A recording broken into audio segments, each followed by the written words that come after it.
Assalamualaikum warahmatullahi wabarakatuh anak-anak. Gimana kabarnya? Sehat semuanya? Alhamdulillah sehat ya. Sebelum kita memulai pelajaran hari ini, Ibu bakalan absen dulu ya sekalian. Sinta hadir gak Sinta? Oh iya hadir. Wina, Randy. Oke, baik, berarti semuanya hadir ya, alhamdulillah. Jadi gini anak-anak, hari ini Ibu akan memberikan materi mengenai berita. Apa sih Bu berita itu? Ada yang tahu nggak berita itu apa sih?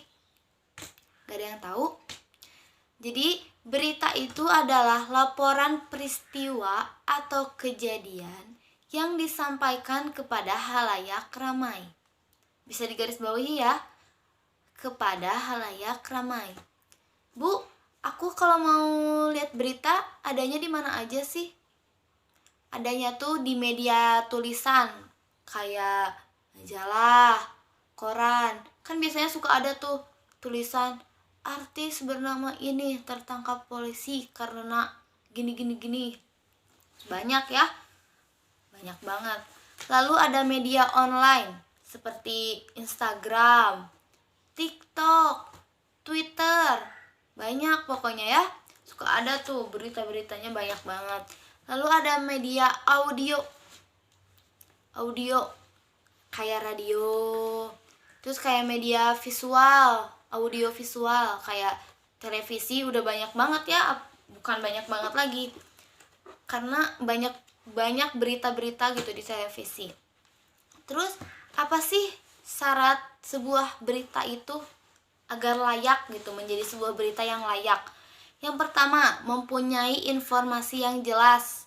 Jadi nggak asal-asalan gitu, nggak yang oh iya hoax gitu, kita ngarang aja ada berita ini nggak bisa gitu ya. Terus memiliki unsur 5W1H.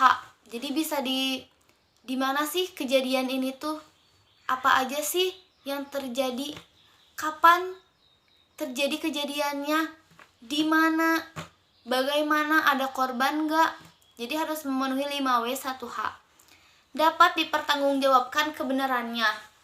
Jadi kalau kalian mau bikin berita ya harus bisa juga mempertanggungjawabkan gimana. Jadi nggak asal-asalan lah gitu ya. Harus informasi yang segar, baru, dan diminati oleh halayak ramai. Segar, jadi beritanya tuh fresh gitu ya, bukan yang berita tahun kapan kita beritain lagi, itu nggak bisa. Harus yang fresh, yang segar, yang baru, yang layak juga. Lalu menarik untuk dibicarakan.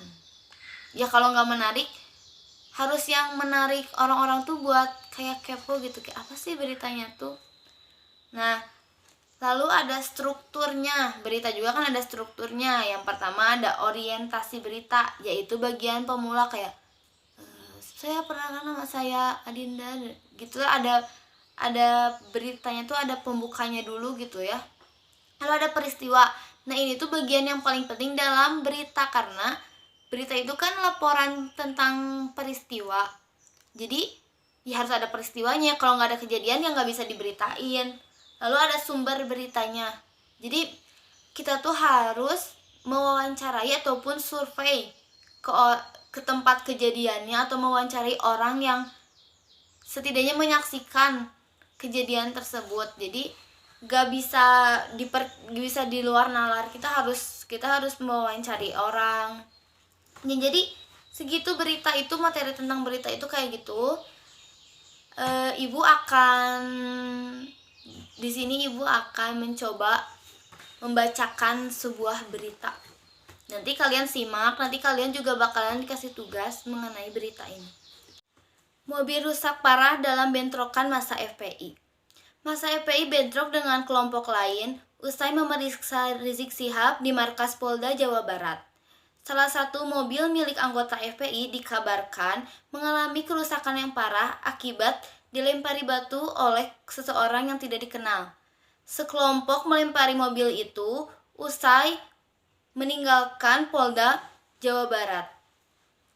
Seperti yang dituturkan oleh Mulyana, pemilik mobil tersebut, Mobil tersebut dilempari memakai batu, dipukuli oleh balok, lalu tiba-tiba menyerang, ujar Mulyana, Kamis 12 Januari 2017. Oke anak-anak, jadi itu tuh tadi contoh berita yang dapat didengarkan tadi. Ibu mencontohkan.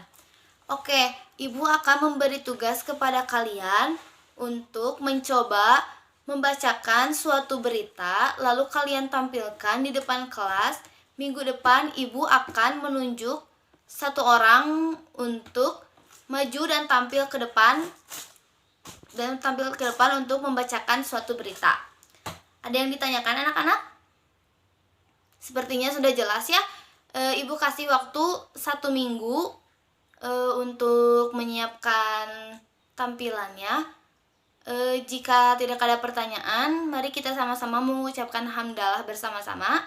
Alhamdulillah. Oke, pelajaran hari ini mungkin cukup sampai di sini dulu. Ibu harapkan kalian lebih bisa baca-baca lagi ataupun berlatih terus untuk mencoba menjadi pembawa berita. Sekian dari Ibu. Mohon maaf bila tadi menyampaikan pembelajarannya kurang jelas atau kurang dimengerti. Wassalamualaikum warahmatullahi wabarakatuh.